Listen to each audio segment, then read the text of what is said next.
Wega sana mukirikire ntito ingi na nde Minister wa UKARIA bwandene Professor Kîndîkî na achemanĩtie na maabitha ba UKARIA ba Embu. Kîndîkî akinyĩte Embu kwarĩria UKARIA bwa Embu na Eastern yonthe na nyumene gucemania na atongoria ba county ĩyo batongoretwe ni Governor Cecily Mbarire. Akinyĩte guku kienda gutegera kinya ubangania ba mambura ja madaraka de jaraja kathithikira county neje mweri twitite.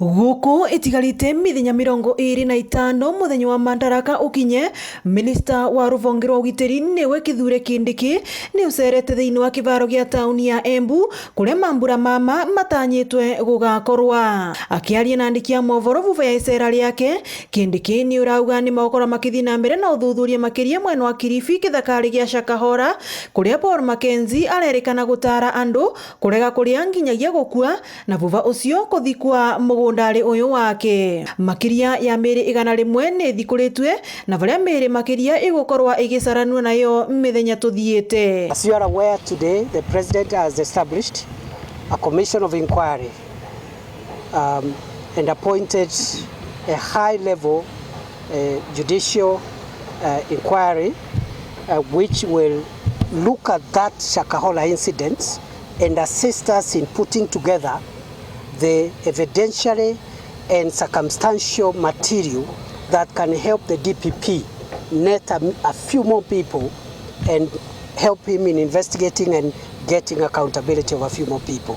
Mwenari wingi Kîndikî ni urava mukana thigari kwithema gutumira vinya makiria riria mwingi urarurungana na makiria riria ari mururungano wa thayu. At the same time, we are telling our security officers that we must improve on our crowd control methods, and therefore when we are controlling crowds, when we are managing crowds, people are aggrieved of a matter, they are not armed, they are protesting and chanting and asking to be heard. We must have methods of controlling crowds without using lethal force on unarmed civilians.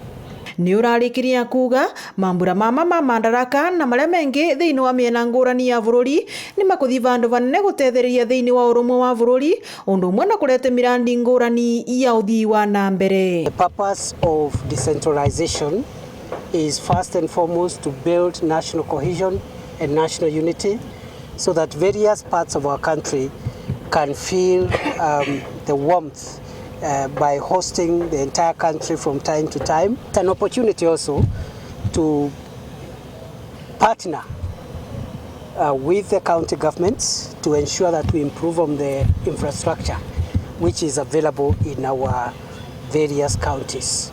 Ngiripotera Weru TV kuma kaunti ya Embu, mbitagwa Rita Mwaniki wa Musiri.